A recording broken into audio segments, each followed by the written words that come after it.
So welcome back, I should say, to all of you. I presume most of you have been here. How many of you actually were in this room for a class at some point? Wow, only a few of you. You must have had small classes, I guess. Beg pardon? Oh, I see. Yeah, the seats, the seats do look newer than the architecture. I will say that. The architecture is older than we are, and the seats are definitely newer than we are. Seats, well, there are a few places in the middle, but people will find their way. Okay, well, I'm glad you're all here and interested in how Islam began. I'm interested in it too. It would be nice if I could tell you exactly how it happened, but that's, I think, beyond anybody's capacity really to do. The main reason being that we have a very grave problem of sources when we talk about Islam's beginnings in the 7th century. As with actually the origins of many religions, but certainly in the case of Islam, even though it was once said that Islam sort of started in the full light of history. I think Renan said that. I kind of wonder what he'd been smoking the night before when he said that, because the full light of history doesn't seem to fall on the opening events of the rise of Islam. Of course, we always associate it with the person of Muhammad, the prophet of the Islamic community and Islamic tradition in the 7th century in Arabia. But we have no documents whatsoever from Muhammad or from any of his companions in the original community that he's thought to have founded. We have only very sparse references to the early events of the expansion of the Islamic community from early non-Muslim sources that could be taken as maybe quasi-documentary in quality. We have extensive narrations or stories about the origins of Islam in the Muslim sources, mostly in Arabic, but these are written down at least a couple of hundred years after the events. And so there's always the question of, is this what happened, or is this just what the people 200 years later wanted us to think happened? And there's often a great difference there. Then there's the text of the Quran, or the holy book of the Muslim tradition, which many people, including myself, think is a very early text and might be taken as having quasi-documentary quality. But it's not an historical text in the sense of something that's written to explain what happened. It's a kind of text of exhortation and pious guidance, religious guidance, and so on. And teasing historical factoids, you might say, out of this thing is anything but easy, and it's really not a very satisfactory source for the historian who wants to sort of figure out, as we might say, what actually happened. So we have a religious tradition that we know a lot about from these later narrative sources, but our picture then may not jive well with what actually happened historically. And the question for the historian, like myself, is what did actually happen, and how close can we get to understanding that? Of course, if you go to any encyclopedia or any textbook that talks about the history of Islam or the history of the Near East, you will find a very nice, neat picture of what happened. What I like to call the traditional origins narrative. But it's based on these later sources. So we just don't know in what measure still this is a reliable picture. For those of you who aren't familiar with it, let me sketch out in the briefest possible way the general contours of that origins narrative, because whether it's true or not, the fact is that within 150 years or so, this origins narrative was taken by members of the Muslim community as the truth about how their tradition began. And so it really shaped the way the Islamic tradition evolved over time for many centuries after that, right up until our own day. So you kind of have to know that story, even if it's only just a story. And I think there's more to it than just it being a story. I think it actually has some basis in reality. The question is how much. And pardon my cough, which goes back to the early Islamic period. I had a cold. like a month ago, and the cough, was 5 days or whatever, but then the cough just doesn't seem to want to go away. So it will interrupt me now and then. So the traditional origins narrative, I guess we can say, begins best with the person of Muhammad, the person who's considered to have been the prophet by the Muslim community, whose traditional dates are somewhere like born somewhere around, say, 570, died in 632, the Common Era, and lived in Western Arabia, in the town of Mecca where he was born, and then for the last 10 or so years of his life in the city of Yathrib, or Medina, which is about 200 miles or so north of Mecca. According to the traditional narrations, this area was a pagan community, or a set of pagan communities. That is, the populations believed in many gods. They had sort of astral gods, or gods that were considered to reside in stones, or be represented by forces of the weather, and so on. It was not a monotheistic environment.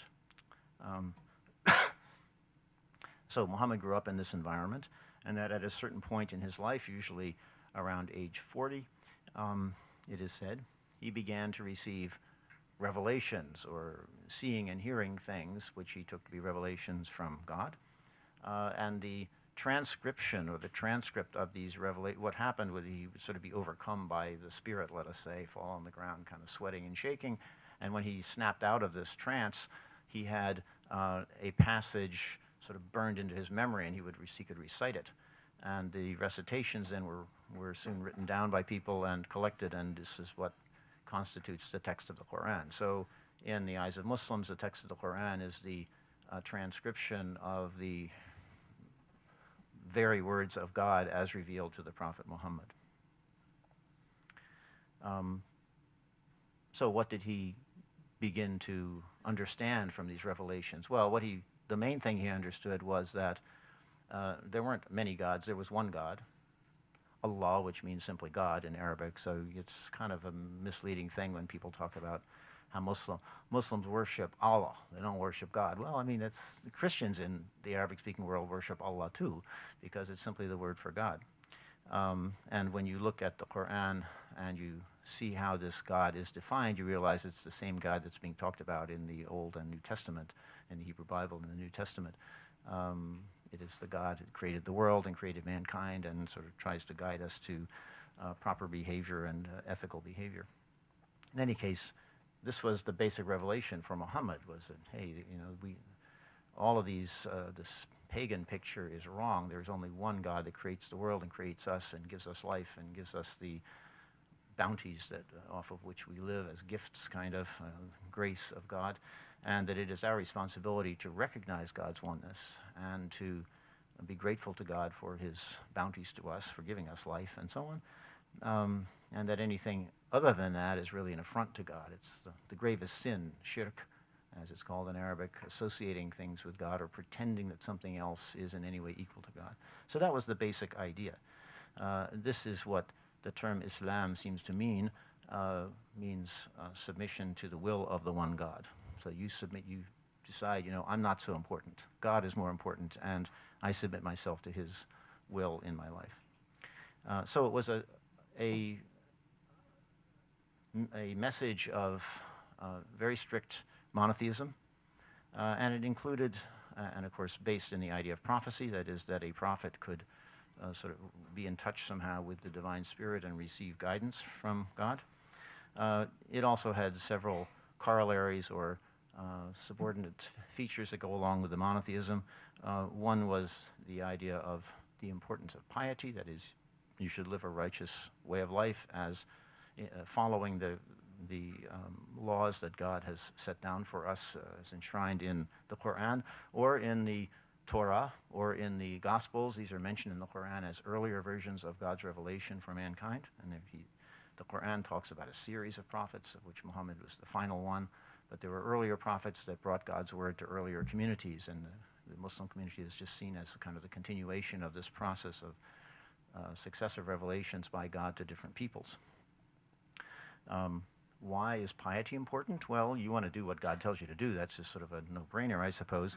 But also because there is also the notion of a last judgment. The idea is that at the end of our life, we will die, we will go into some kind of, I don't know, hyperspace or something for a time, and then at the end of time, all the dead will be raised and brought before God's throne for the final judgment by God. And then, depending on how we lived our lives, we will either be rewarded by being sent to heaven for the rest of non-time, for eternity, or we will be sent to hell to be punished for the rest of non-time. So that this whole idea of heaven and hell and last judgment is what sort of, shall we say, gives point to the need to be pious in your life. So these are the basic ideas that seem to have been preached by the Prophet Muhammad. He encountered a lot of opposition in his home community in Mecca.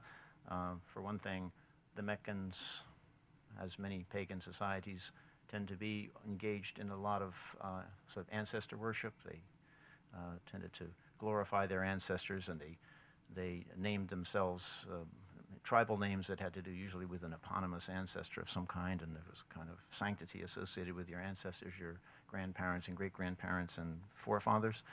And Muhammad was saying, well, these people were pagans, they're all burning in hell, or they will. This is not something that most Meccans wanted to hear. Anyway, he became very unpopular at home.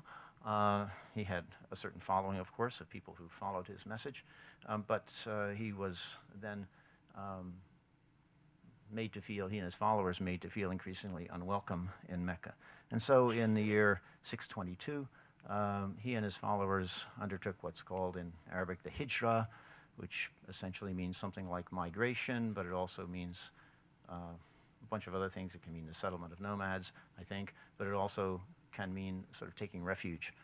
And he made the hijrah, then migration, to the town of Medina, or Yathrib as it was originally called. It becomes known as Medina, which means city, because it became known as Medinat the-Nabi, city of the Prophet, and shortened to Medina after he and his followers moved there in the year 622. And so this is an important moment because it marks the time when nascent community of followers of Muhammad really becomes autonomous. In Mecca, of course, they were living within the confines or the context of the Meccan polity and the tribal clan affiliations that ran that town.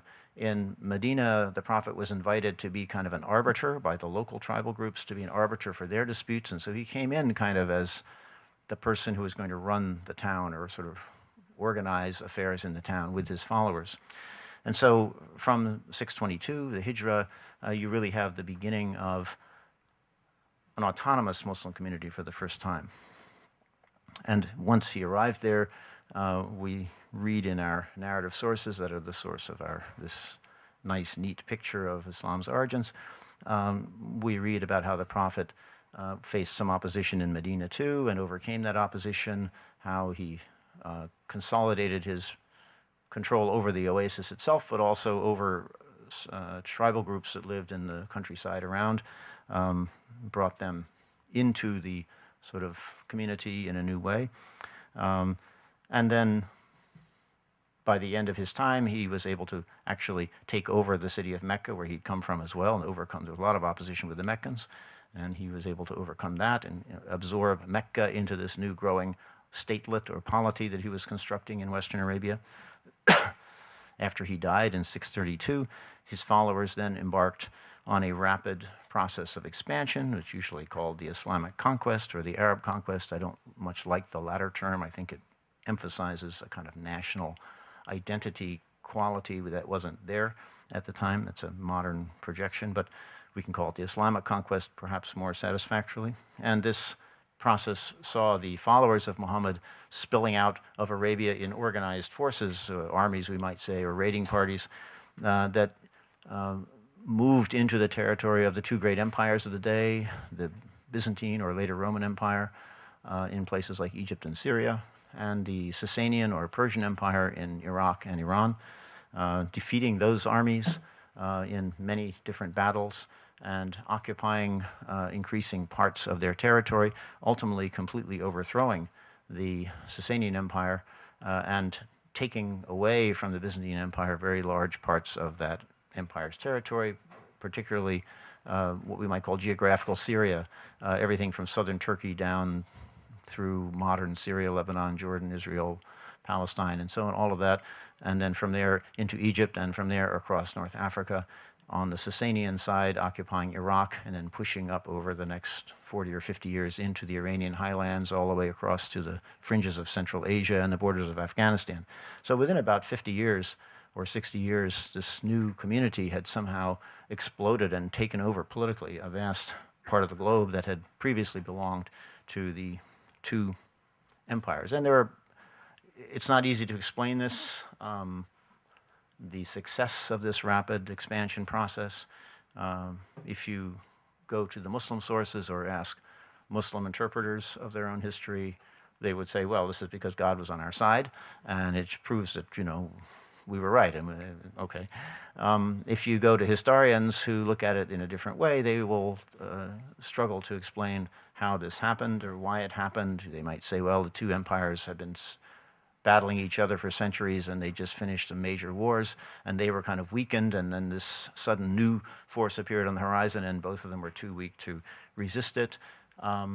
It's not clear, actually, how it manages to succeed, to what measure it has to do with economic issues, to what measure it has to do with zeal for a new faith tradition and sort of inspiring people to do things that they wouldn't ordinarily do. We still don't know, I think, a lot about it. Well, in any case, whether we know or not, this is the most sort of cursory kind of sketch, the story that you will find in a textbook or in an encyclopedia or entry on how Islam began. Now, one thing you'll notice is that this movement that we talk about as expanding so rapidly, begun by Muhammad, is called Islam, always in the textbook. Muhammad comes and he founds Islam or begins Islam as a new religious confession, and this is what the expansion is in the name of. That is, it's seen that Islam as a distinct religious confession is there from the very get-go, from the first day, you might say, of Muhammad receiving his revelations. And in particular, that this new faith tradition was very distinct from Christianity and Judaism, with which, on the other hand, it obviously shares a lot of things. If you think about what they have in common, you will quickly realize that they have more in common than they have differences. I mean, they believe in one God. They believe in the idea of prophecy and a revealed holy text that somehow is God's word, enshrined in some form in a written text. They believe in the importance of following God's law as revealed in these texts. They believe that there's going to be a last judgment and we're all going to be judged and go to heaven and hell. So it's almost like they're variants of the same religious package of ideas. When you compare it to, say, Hinduism or Buddhism, there's really no comparison. These three are like three siblings, Christianity, Judaism, and Islam, and we might include Zoroastrianism actually as a close relative also in this package, with all these common ideas that they share, very different from most other world religions.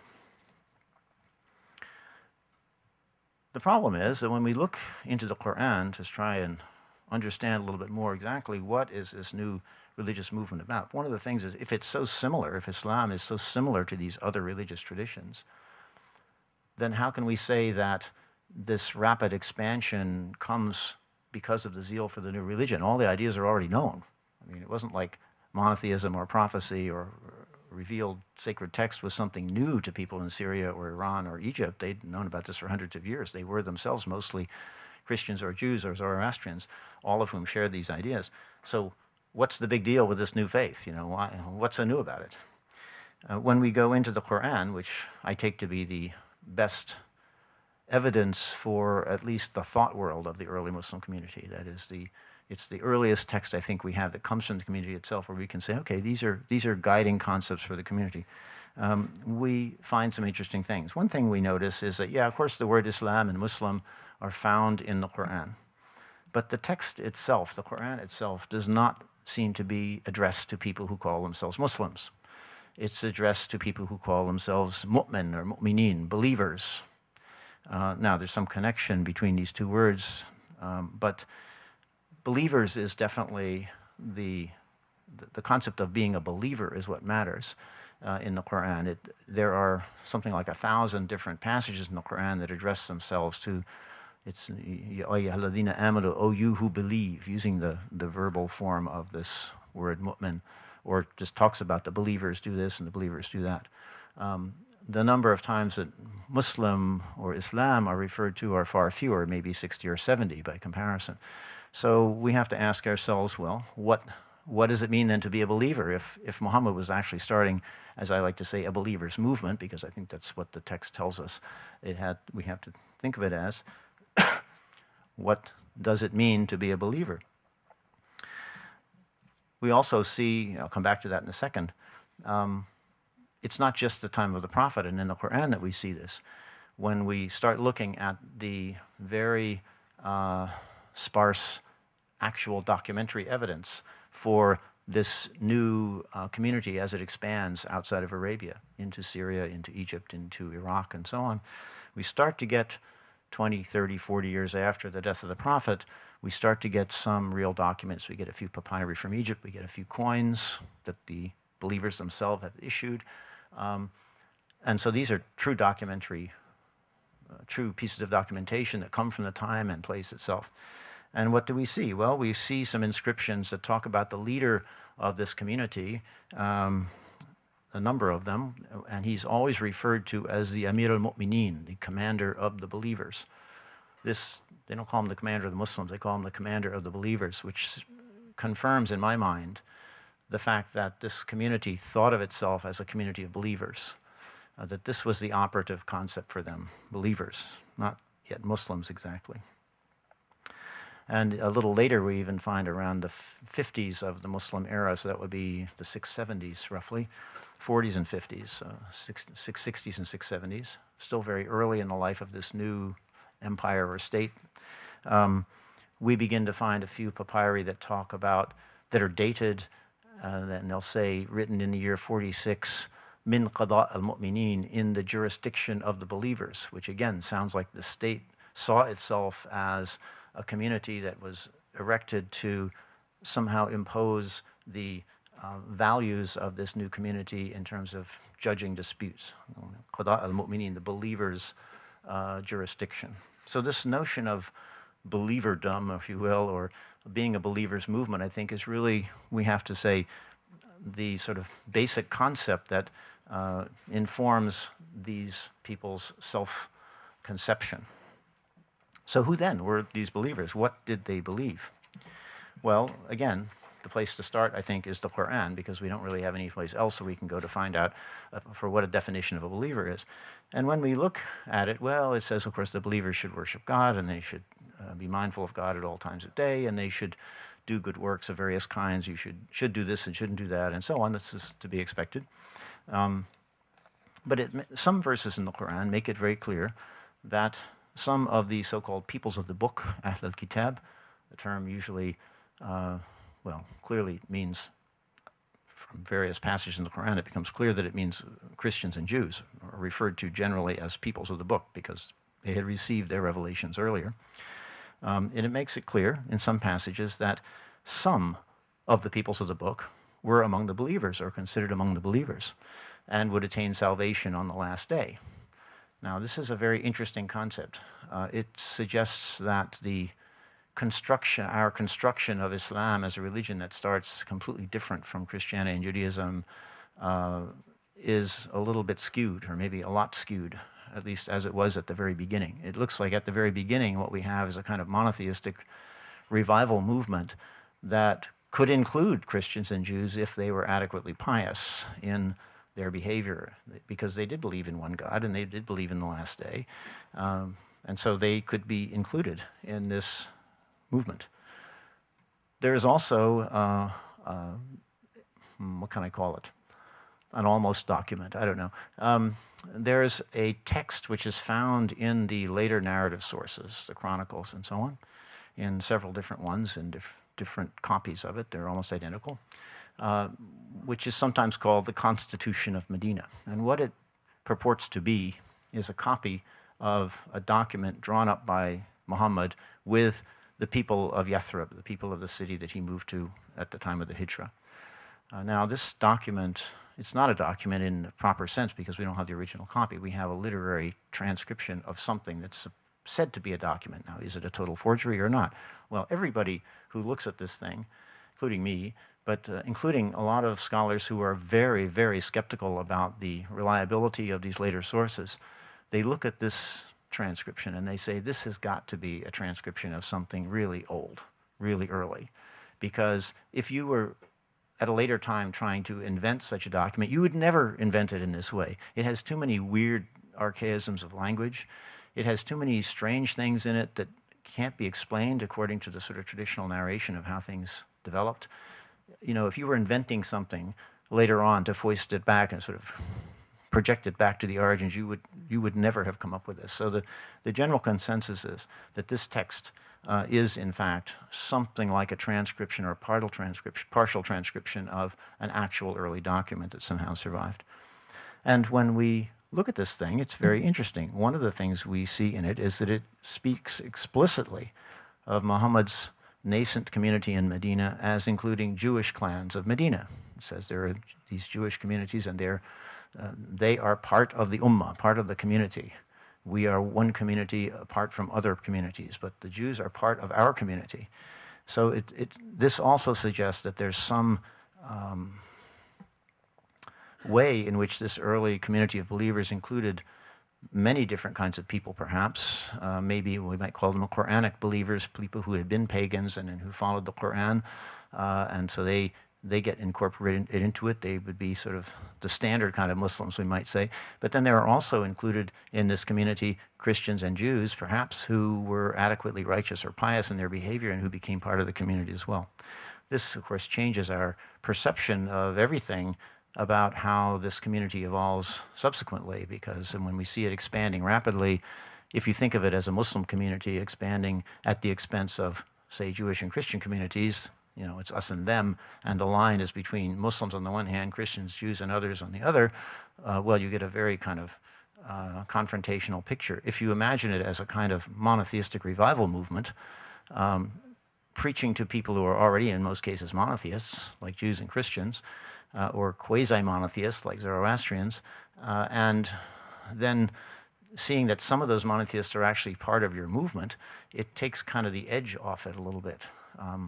If you were, for example, a Christian or a Jew in Palestine or Egypt, and these people came preaching to you, it wouldn't be necessary for you to give up your faith. You could become a believer, join the movement, and stay who you were. You could be a Jewish or a Christian believer in the believers movement. It was a kind of monotheistic, broader in definition than the traditional picture would, I think, allow. And when we look at the reports that tell us about the early empire that emerges under the so-called Umayyad dynasty starting in 660, the ones who come to run this thing, from the early Umayyad period from 660 to around 700, many different sources make it quite clear that there were lots of Christians in particular who were important in the early believers movement. Once it moves its sort of center of gravity from Arabia out to Syria, the capital becomes, well, somewhere in Syria. Damascus is often the capital, it seems. And when we look more closely, we find that there are lots of Christians serving in the military service of this new state, in the armies as it expands. And there are some really important high officials of the state, advisors to the caliphs, as we call them, to the Amir al-Mu'mineen, commander of the believers, who are Christians. You've probably heard of St. John of Damascus. He was one of them. He's considered to be a saint in the Christian church, but in his earlier years, he was actually what you might call the prime minister for the commander of the believers in Damascus. So all of this tends to imply that the original believers movement was not so clearly defined as a separate religion, distinct from other monotheisms, but was rather a monotheistic revival movement emphasizing piety and strict observance of the revealed law. This is, again, a different picture from what you get in the traditional narrative and also what you get in the textbooks based on the traditional narrative. We see interesting There's other bits of interesting evidence that we can draw on here too. There's some archaeological evidence now that's very come to light recently that's quite fascinating.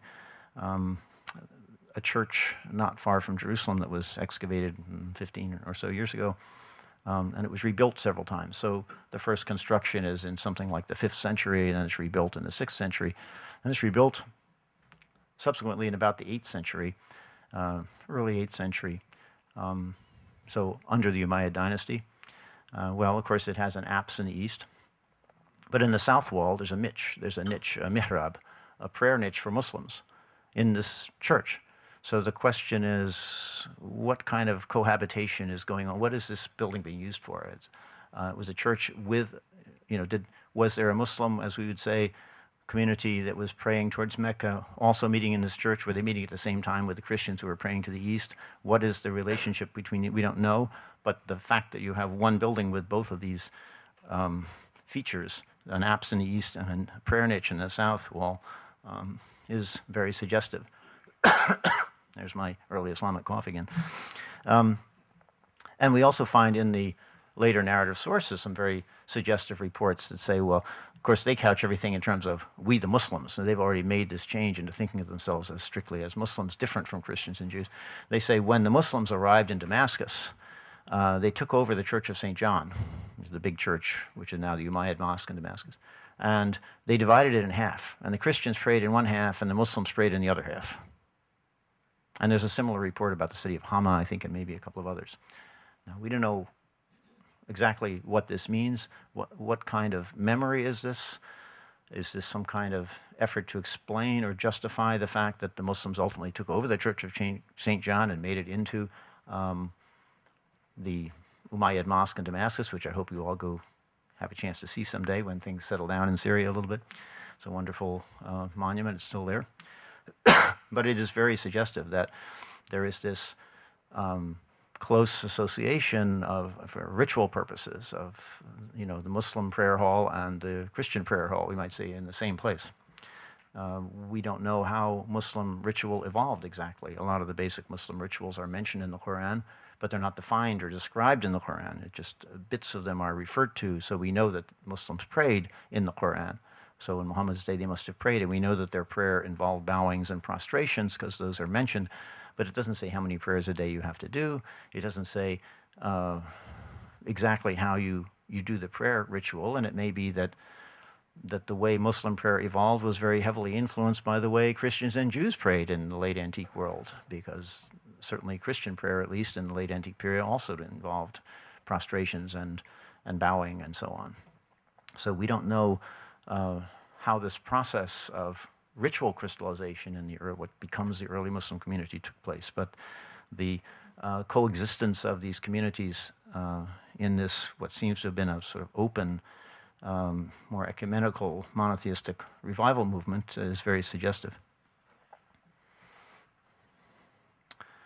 Well, this expansion of the early community and becomes an early state is a case of state expansion, and so it was a conquest that involved armies and defeats of others' armies, as I suggested, with defeat of the Byzantine and Persian armies, are recorded both in Muslim sources and non-Muslim sources.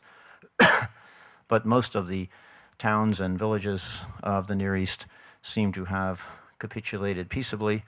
In any case, there's no evidence of destruction in the archaeological record to mark this so-called Islamic conquest. Very few exceptions. The city of Caesarea was besieged, and we see that's reported to us in our chronicles, later Muslim chronicles, and we do see evidence of a siege in Caesarea. And there's a burning layer and so on when the city finally fell. But this is almost unique. In hardly any other place do we find any trace of a conquest, of a forcible change of rulers. Now, it isn't to say that there wasn't some force involved. If an army camped outside the city, you might capitulate and the city would stay intact.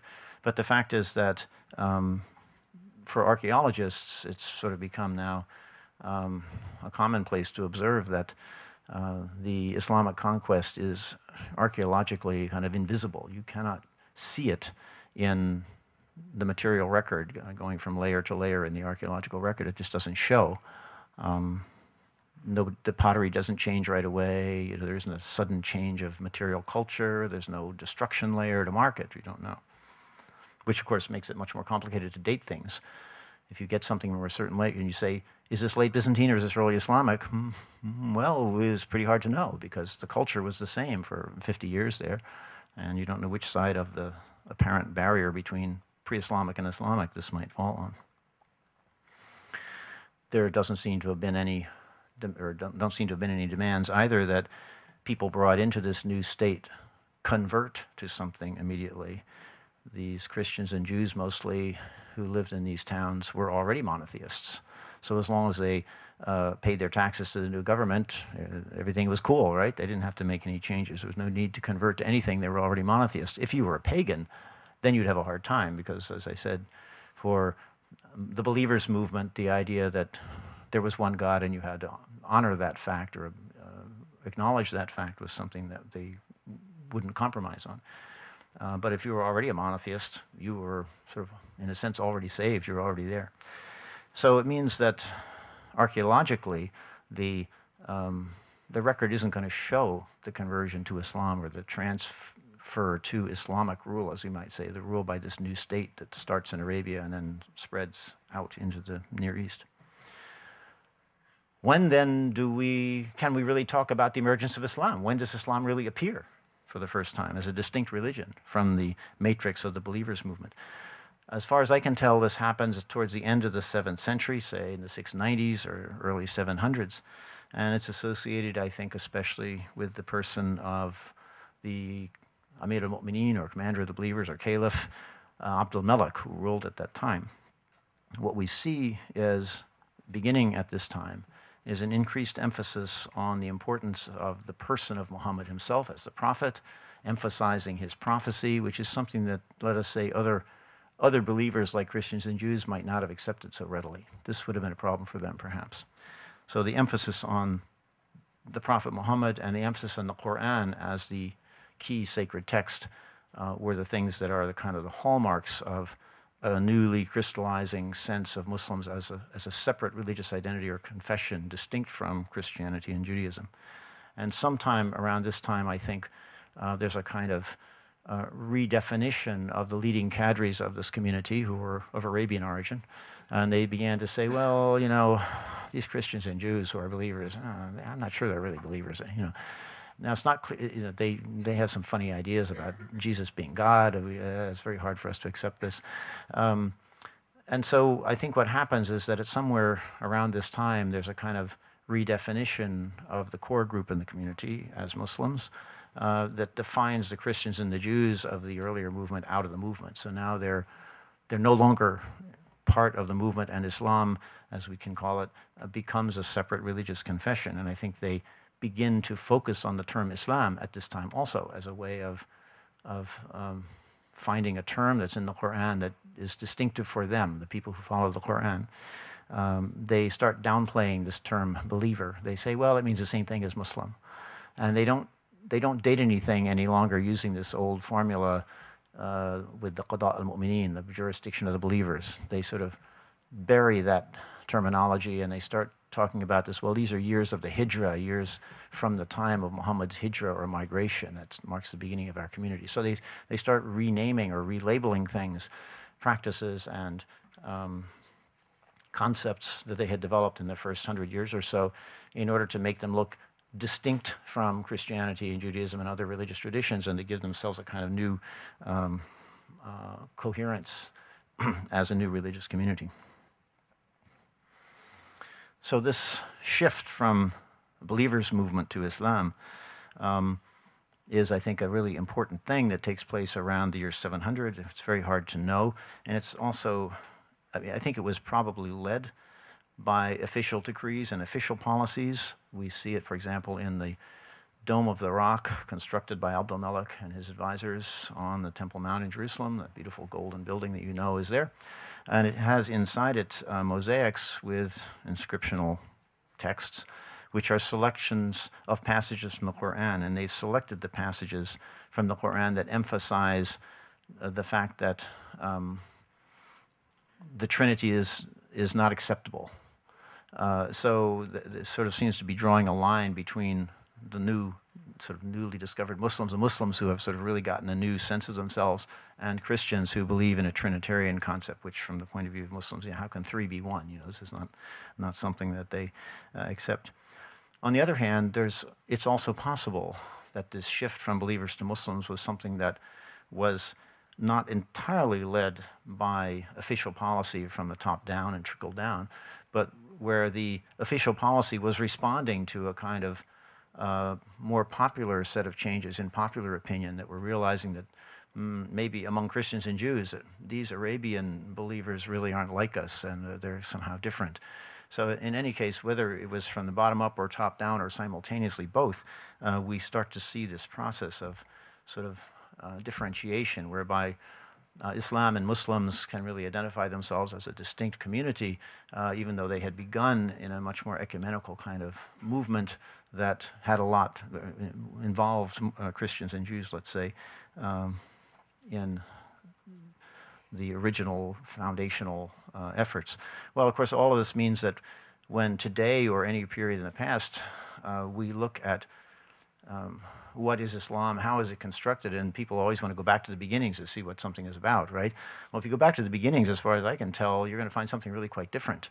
And it opens all kinds of, it creates problems sometimes for people in interpretive terms, especially for Muslims, but it also opens up all kinds of opportunities, I think, of creative reinterpretation of sort of how Muslims should behave today. Of course, as you probably know, one of the things about Islam today, and really ever since the time of the Prophet Muhammad, is that there's no single authoritative source for what Muslim doctrine should be.